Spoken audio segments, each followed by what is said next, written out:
ఓం నమ శివాయ.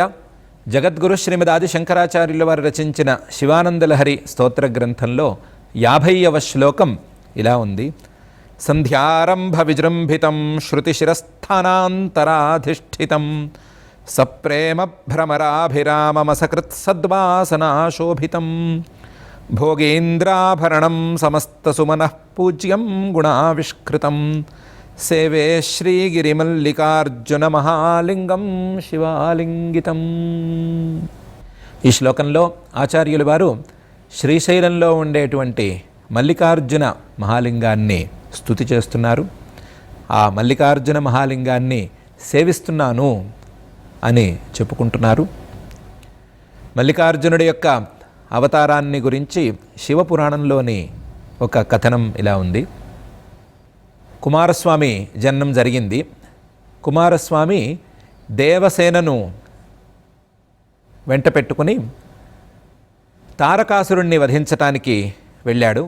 తారకాసుర వధ ఒకవైపు జరుగుతోంది.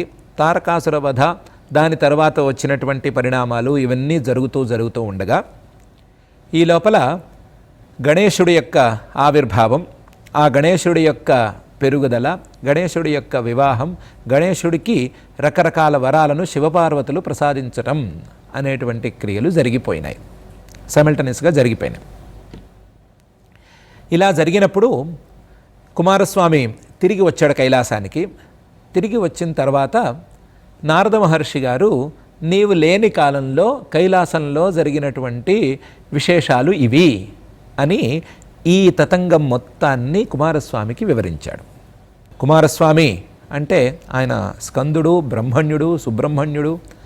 అటువంటి వాడికి ఆ క్షణాన ఎందుకో కాస్తంత వైమనస్యం కలిగి నేను లేకుండా ఇన్ని పనులు జరుగుతాయా అని కొంచెం కోపం లాంటిది వచ్చి ఆయన అక్కడి నుంచి కైలాసాన్ని విడిచిపెట్టి అక్కడి నుంచి బయటకు వచ్చేశాడు. బయటకు వచ్చి క్రౌంచ పర్వతం మీద అక్కడ ఇక్కడ ఉండటం మొదలుపెట్టాడు. పార్వతీ పరమేశ్వరులకి కుమారస్వామి అంటే చాలా ప్రీతి. ఆ కుమారస్వామి మీద ప్రీతితో ఎంతోమంది దేవర్షులను వాళ్ళు సందేశం ఇచ్చి పంపించారు. కైలాసానికి తిరిగి రావలసింది, మాతో పాటే ఉండవలసింది అని సందేశం పంపించారు. ఎంతోమంది ఈ విషయం మీద దౌత్యం చేశారు. ఎంతమంది చెప్పినా ఎందుకు వినలేదో కుమారస్వామి వినలేదు. వినకపోవటంతో కుమారస్వామి ఎక్కడ ఉన్నాడు అని పార్వతీ అమ్మవారు, పరమేశ్వరుడు ఇద్దరూ వెతుక్కుంటూ కైలాసం విడిచిపెట్టి బయలుదేరారు. తల్లిదండ్రులు తనను వెతుక్కుంటూ వస్తున్నారు అనేటువంటి వార్త కుమారస్వామిని చేరింది. అందుకని ఆయన ఉన్న చోటు నుంచి కదిలి ఇంకో చోటుకి వెళ్ళాడు. ఈ పార్వతీ పరమేశ్వరులు కుమారస్వామి ఇంతకుముందు ఉన్న చోటుకు వచ్చి చూస్తే ఆయన అక్కడి నుంచి బయలుదేరి ఇంకో చోటుకి వెళ్ళాడు అనే విషయం తెలిసింది. వాళ్ళు మళ్ళీ వెతుక్కుంటూ అక్కడి నుంచి ఇంకో చోటుకి వెళ్ళారు. కుమారస్వామి అక్కడి నుంచి ఇంకో చోటుకి, ఇలా స్థానాలు మారుతూ వస్తున్నాడు. ఇలా మారుతూ వస్తూ ఉండగా ఈ పార్వతీ పరమేశ్వరులు శ్రీశైలం అనేటువంటి ఈ ప్రాంతానికి రావటం తటస్థించింది. అప్పుడు కుమారస్వామి అక్కడ ఉన్నాడు. పుత్రప్రేమతో వచ్చినటువంటి ఈ పార్వతీ పరమేశ్వరులకు, పుత్రుణ్ణి వెతుక్కుంటూ వచ్చినటువంటి ఈ పార్వతీ పరమేశ్వరులకు ఈ స్థానం ఎందుకో చాలా అందంగాను, ఈ స్థానం ఎందుకో ఆనందకరంగాను అనిపించి ఇక్కడ మనం ఉండాలి అనే భావం కలిగించేలా చేసింది. అందుకని వారిద్దరూ, పార్వతీ పరమేశ్వరులిద్దరూ ఒక నిర్ణయానికి వచ్చి అమావాస్య రోజు తప్పనిసరిగా పరమేశ్వరుడు ఈ శ్రీశైలంలో నివాసం ఉండేటట్లు, పూర్ణిమ రోజు అమ్మవారు తప్పనిసరిగా నివాసం ఉండేటట్టు ఒక నిర్ణయం తీసుకున్నారు. నెలలో ఉండేటువంటి 30 రోజుల్లోనూ అక్కడే ఉంటారు. కానీ అమావాస్య రోజున విశేషంగా ఉండేటట్టు, విశేషంగా అనుగ్రహించేటట్లు, పూర్ణిమ రోజున అమ్మవారు విశేషంగా అనుగ్రహించేటట్లు నిర్ణయం తీసుకున్నారు. ఆ నిర్ణయానికి తగ్గట్లుగా వారు అమావాస్య పూర్ణిమలలో విశేషమైనటువంటి ఫలితాలను ఇస్తూ శ్రీశైలంలో నివాసం ఉండటం మొదలుపెట్టారు అని శివపురాణంలో మల్లికార్జునుడి యొక్క అవతారగాథ మనకు తెలుస్తోంది. అక్కడ ఉండేటువంటి పరమేశ్వరుడికి మల్లికార్జునుడు అని పేరు అని, అక్కడ ఉండేటువంటి అమ్మవారికి భ్రమరాంబ అనే పేరు ఉంది అని మనకు శివపురాణం చెబుతోంది. పరమేశ్వరుడికి మల్లికార్జునుడు అని పేరు రావటానికి వేరే కారణం ఉంది, అమ్మవారికి భ్రమరాంబ అనే పేరు రావటానికి లేదా ఆ భ్రమర రూపానికి ఒక కారణం తప్పనిసరిగా ఉంది.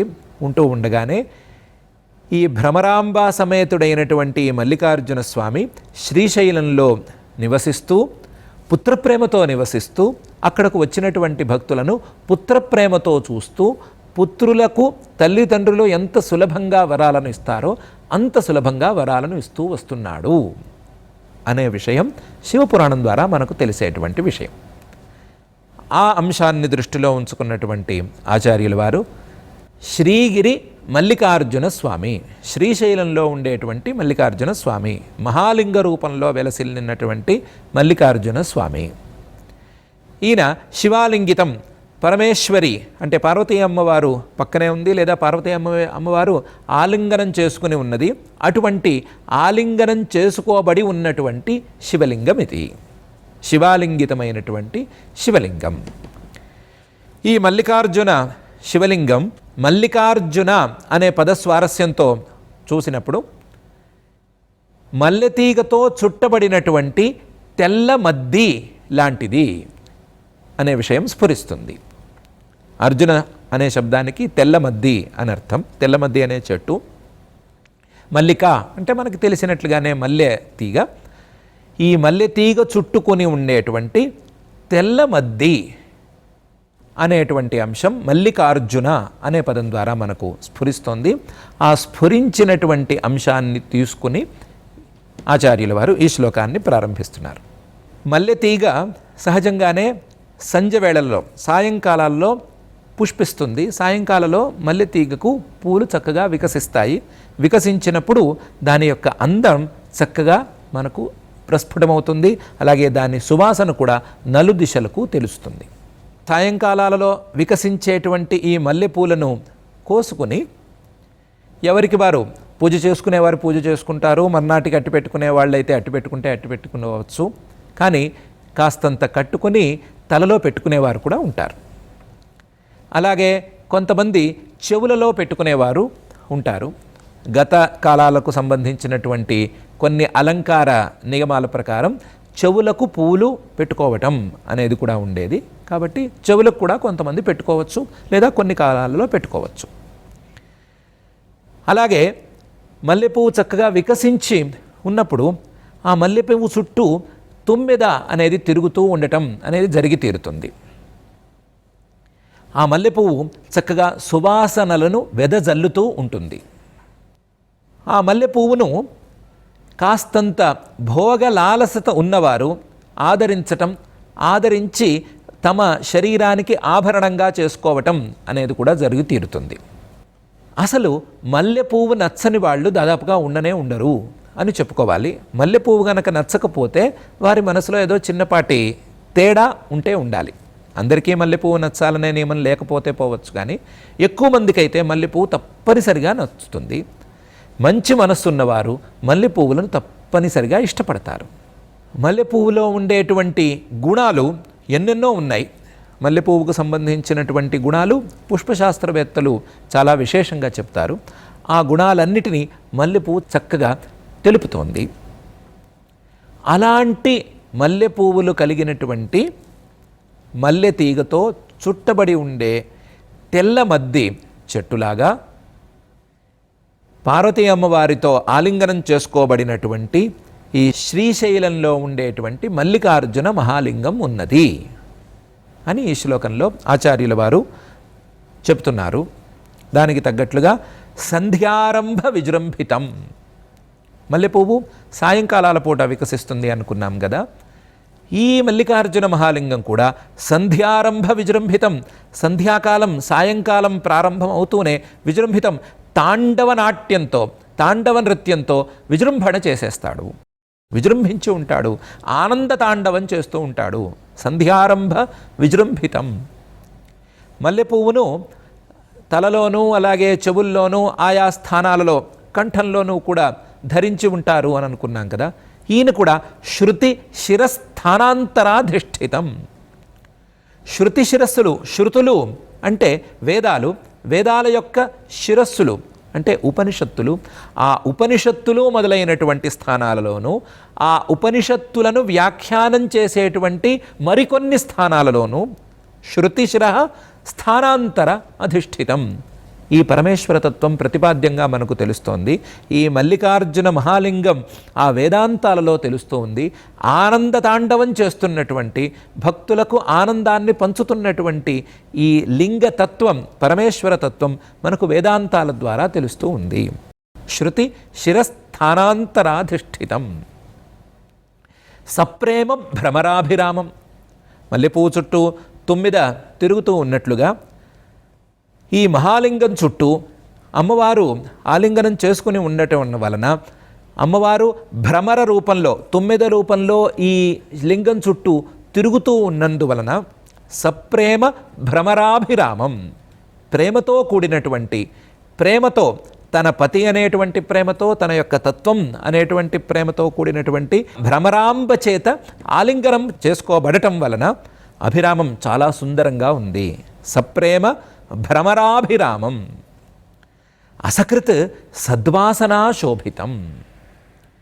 మళ్ళీ మళ్ళీ మంచి వాసనలతో మల్లెపువ్వు మనకు తెలుస్తూ ఉన్నట్లుగా, మాటిమాటికి వచ్చేటువంటి వాసనల ద్వారా మల్లెపువ్వు చక్కగా తెలుస్తూ ఉన్నట్లుగా, మంచి వాసనలతో పూర్వజన్మలలో చేసుకున్నటువంటి సత్కర్మ వాసనల ద్వారా ఈ మల్లికార్జున శివాలింగితమైనటువంటి లింగం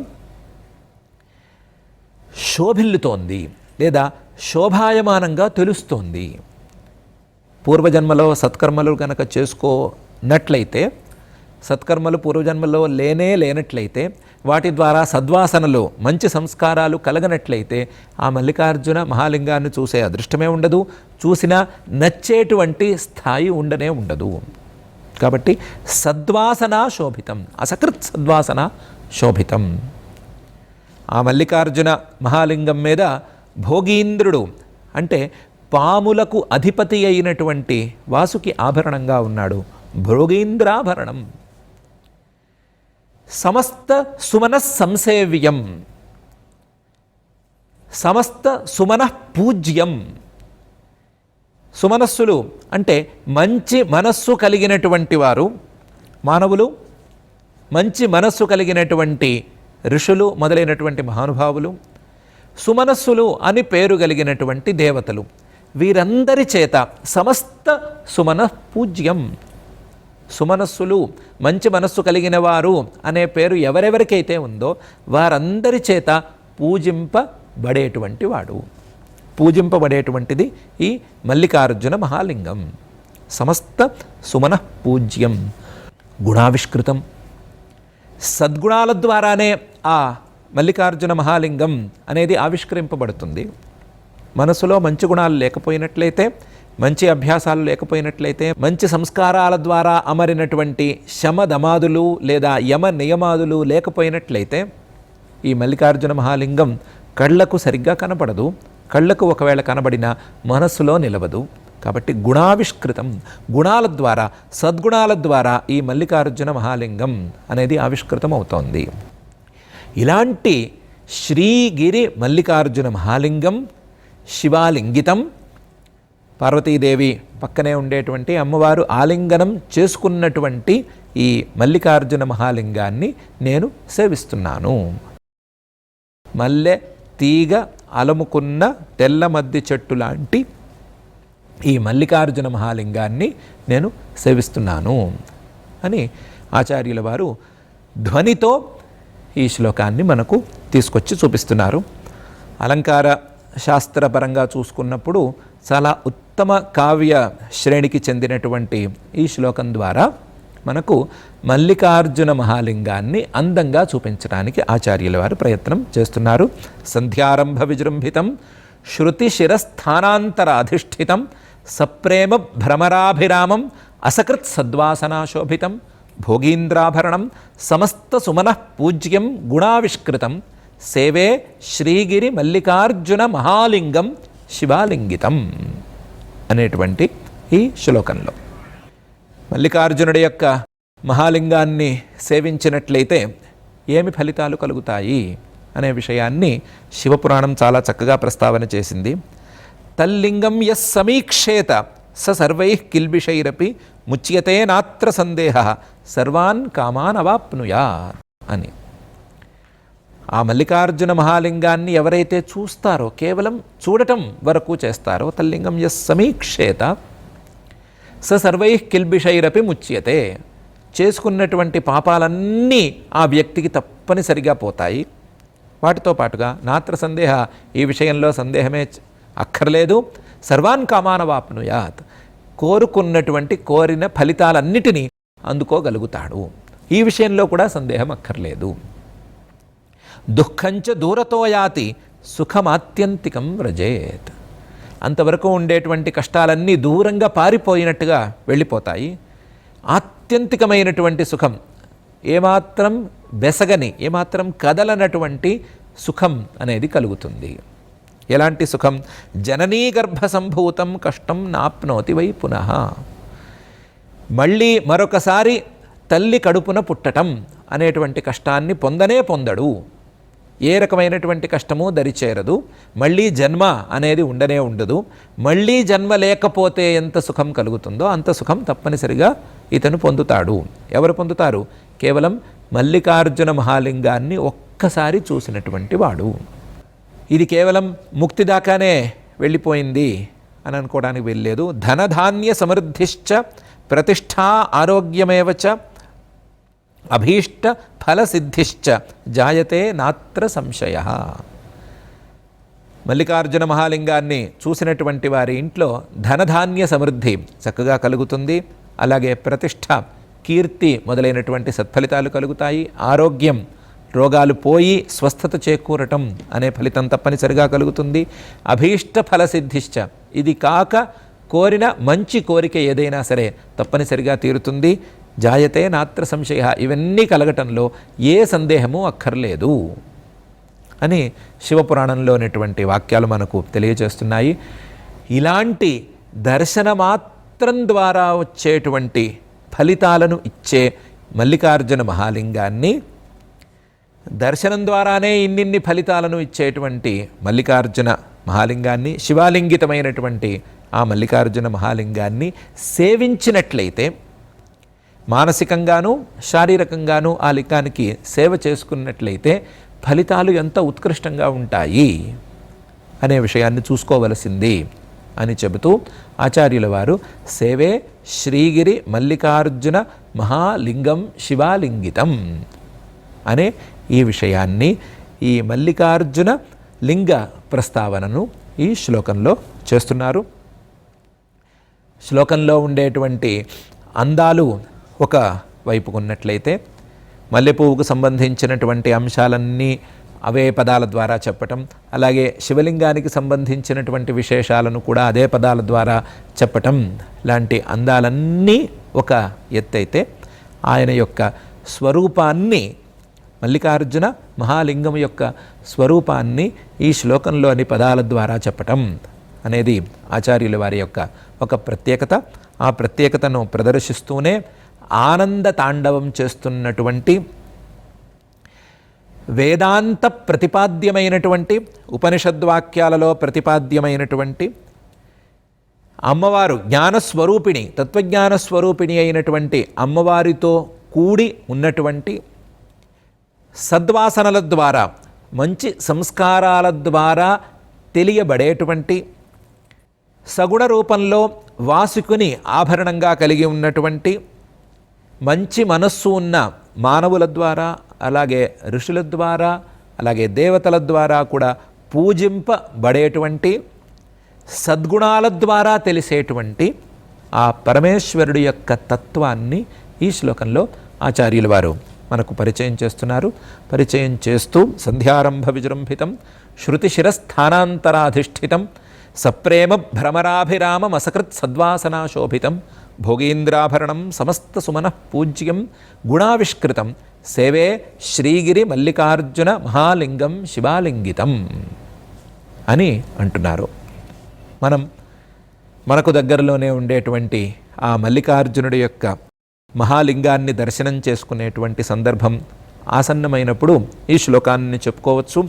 ఈ శ్లోకంలో ప్రతిపాదన చేసినటువంటి అంశాలను గుర్తుకు తెచ్చుకోవచ్చు. అంశాలను గుర్తుకు తెచ్చుకుంటూ ఆ లింగం ద్వారా పరమేశ్వరుడి యొక్క తత్వాన్ని చేరుకునేందుకు మనం దారి చూసుకోవచ్చు.